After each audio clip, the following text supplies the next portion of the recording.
Ang Maharlika Diskarte Fund ay isa sa mga pet projects ni Marcos at nila Romualdez.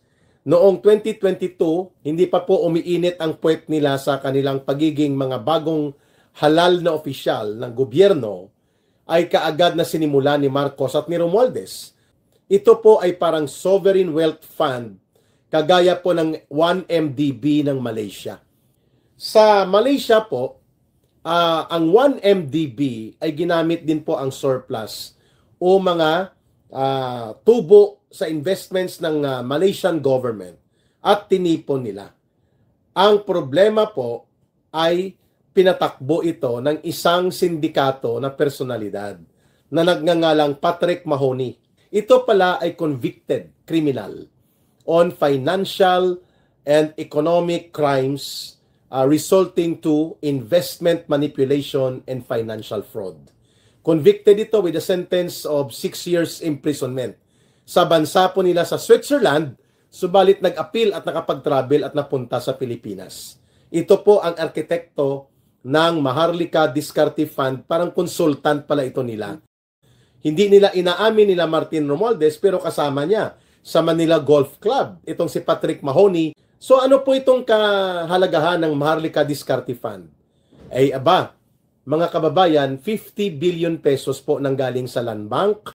Sa Development Bank of the Philippines, 75 billion. So magkano na? 125 billion. Sa Central Bank, mga 200 billion. And then other surplus na kinuha ni Marcos. Hindi natin maperme ang data kung nakakuha ng tag 62 o 65 billion pesos sa SSS o sa GSIS ay dahil po walang transparent updates. Kaya nga po tayo nagdududa dahil ang 1MDB ng Malaysian government ay nalugi po ng 1.8 billion dollars. Nawala sa 1MDB ng Malaysia dahil po kay Patrick Mahoney na naging isang criminal operator pala for financial and investment manipulation. At ngayon ay since last year mga November at hanggang sa kasalukuyan po ay patuloy ito na ini-engage nila Martin Romualdez at ng technical team ng Maharlika Diskarte Fund Managers.